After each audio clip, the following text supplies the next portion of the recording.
ఇప్పుడు జిల్లాల రౌండప్ చూద్దాం.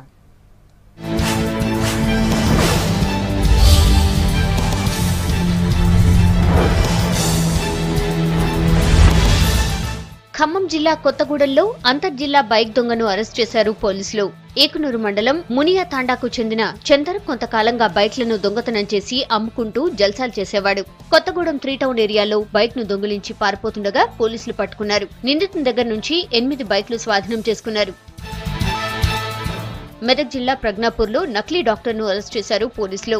ఎలాంటి విద్యార్హత లేకుండా క్లినిక్ నిర్వహించడంపై కేసు నమోదు చేశారు. అనుభవం లేకుండా అన్ని రకాల సర్జరీలు చేస్తానంటూ జనాన్ని మోసం చేస్తున్నాడని తెలిపారు.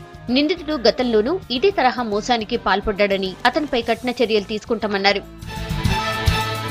ఎంపీ బూర నర్సయ్యగౌడ్ జన్మదిన సందర్భంగా నల్గొండ జిల్లా చిట్యాలలో మెగా బ్లడ్ డొనేషన్ క్యాంప్ నిర్వహించారు పార్టీ నేతలు. శిబిరంలో కార్యకర్తలు, యువకులు భారీగా పాల్గొని రక్తదానం చేశారు. దాతలకు ప్రశంసా పత్రాన్ని అందించారు red cross chairman Amarender Reddy. ప్రతి ఒక్కరూ 3 నెలలకోసారి రక్తదానం చేయాలని పిలుపునిచ్చారు. నిజామాబాద్ జిల్లా డిచ్పల్లి కేంద్రంలో కాంగ్రెస్ పార్టీ కార్యాలయాన్ని ప్రారంభించారు మాజీ మంత్రి సుదర్శన్ రెడ్డి. డిచ్పల్లి నియోజకవర్గం కాంగ్రెస్ కు కంచుకోట లాంటిదన్నారు. టీఆర్ఎస్ ప్రభుత్వం గొప్పలు చెప్పుకోవడం తప్ప ప్రజలకు చేసిందేమీ లేదని విమర్శించారు. ప్రజలు కాంగ్రెస్ వైపు చూస్తున్నారని, వచ్చే ఎన్నికల్లో తమదే గెలుపన్నారు. హెల్మెట్ పెట్టుకోకపోవడం వల్ల కలిగే అనర్థాలపై నిజామాబాద్ జిల్లా కామారెడ్డిలో వినూత్న ప్రచారం నిర్వహించాడు యువకుడు. హెల్మెట్ ధరించండి, మద్యం తాగి వాహనాలు నడపొద్దంటూ ఒంటిపై రాసుకుని ప్రజలకు అవగాహన కల్పించాడు.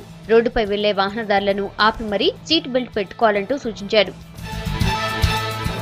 తమ గ్రామంలోని తాగునీటి సమస్యను పరిష్కరించాలని కోరుతూ ఆదిలాబాద్ జిల్లా కలెక్టరేట్ ను ముట్టడించారు మహిళలు. జైనాథ్ మండలం గిమ్మ గ్రామంలో తాగునీటి సమస్య తీవ్రంగా ఉందని, గ్రామంలో ఉన్న చేతి పంపుల్లో కూడా నీళ్లు అడుగంటడంతో బిందెడు నీళ్ల కోసం కష్టాలు పడాల్సి వస్తోందని వాపోయారు మహిళలు. తమ ఊళ్ళో తాగునీటి సమస్యను పరిష్కరించాలంటూ ఖాళీ బిందెలతో నిరసన తెలిపారు.